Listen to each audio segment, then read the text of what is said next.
think most people never dare to evaluate really where they are.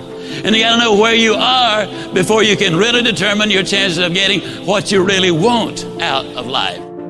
If we can reduce stress, and incidentally, the same process that reduces stress is exactly the same process that will enable you to have a long-term balanced career. You know, so many times people say, well, I do this, but man alive, it hurt, it cost too much money, or it take too long, or whatever. I quit smoking, but you know, I'd gain 47 pounds or whatever, or I'd go back to college and get my degree. But you know, it'd take me 10 years, and in 10 years I'd be 45. Well, how old would you be in 10 years if you didn't go back to college and get a degree? But instead of that, what you need to do is you set your goal is identify the benefits. Why do I want to do this? Then you identify the obstacles which you've got to overcome. Did you spell out the skills and knowledge required? Did you identify the people, the groups, and organizations to work with? Did you work out a plan of action? And did you set that date? You see, there's a formula. And the formula, and incidentally for the date, you can't set a date on a lot of things. If it's applicable, you do. But for example, when do you finish education? You don't, do you? Now you finish school. You can make it easy. But you never finish your education. When you answer these questions, if you answered any of them with a no, I didn't do that, then what you've got is not a goal. It's still a dream. And that dream has got to have some foundation to it.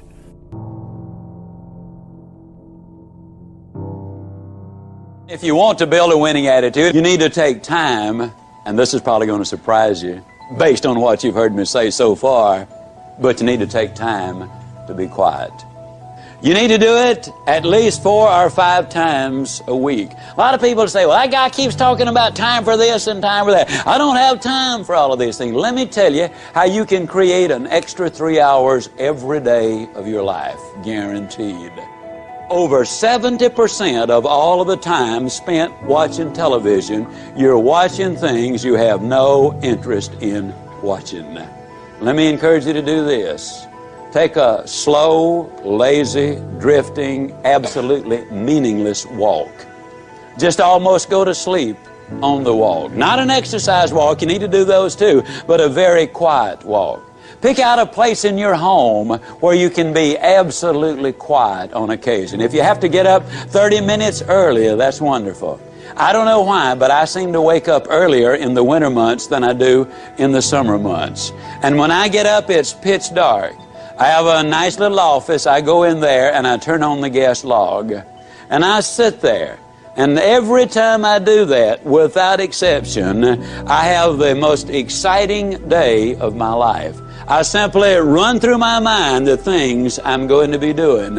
As you plan the day, as you think of all of the things we've got to be excited about, it really does renew your energy and it gets you excited about the day. Now let me tell you something. This is going to be one of the toughest things you'll ever do. When you sit down saying, well, I'm going to sit perfectly quiet for 20 or even 30 minutes, you will think of 2,868 reasons or things that you've got to do. You try to decide, do I raise the window or lower it? Do I turn the heat up or down? Do I cut the air conditioner off or do I turn it more full blast? Do I really need to go to the bathroom? Am I going to get me a cup of coffee? What is that noise against the outside? Maybe I better check up on that. Resist the temptation. Spend a few minutes in quiet, reflective thought. It does make a difference. Take time to be quiet. Now, we teach things that are generally not taught in school, as I already have said, but I want to talk about another little factor. 90% of the visits to medical doctors are directly or indirectly related to stress. 90%. My stress level, and I face as many deadlines as anybody you know.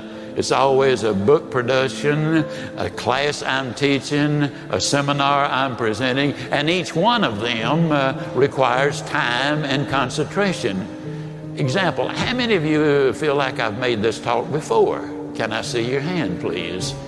Several hundred times. I made it yesterday. You know what I did between yesterday and today? I spent over 6 hours getting ready for today. You see, I think it would be arrogant if I thought I could stand up and spit it out just because I did it yesterday or hundreds of times. That's arrogance.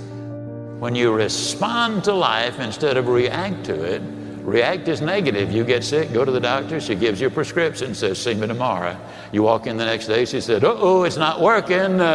We have to change the prescription. You get a little nervous. But if she smiled and said, hey, it's working. And so she's just responded, and you feel better because now you see some real hope in order to get ahead in life. I don't know how many of you remember or recognize the name Howard Hill. Now, Howard Hill was a good Alabama boy. He was an archer. They say he was the best in the whole world. He entered 287 archery tournaments.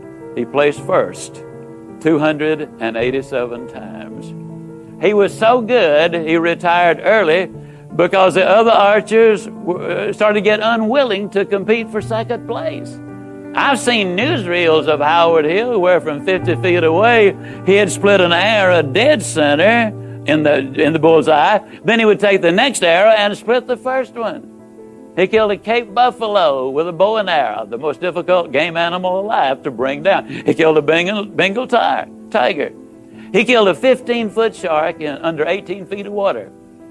Or was it an 18-foot shark under 15 feet of water? Well, it was a great big one in his way down there. I do know that. He was a good one, there's no question. So now let me emphasize a point. I've never shot the bow and arrow professionally, but I'm an instructor extraordinary. I'm not certain, but I think that's French, which means I'm really good at it.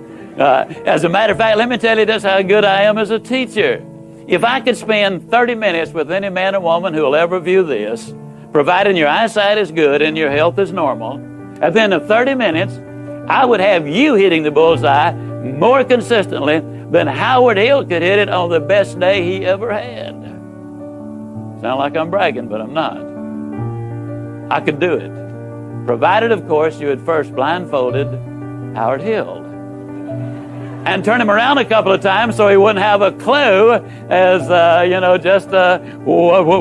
which way am I headed? And you might say, well, now, Ziglar, my goodness alive, fella, of course you could. That's ridiculous. How on earth could a person possibly hit a target he couldn't even see? It's a good question, but here's a better one. How can you hit a target you don't have?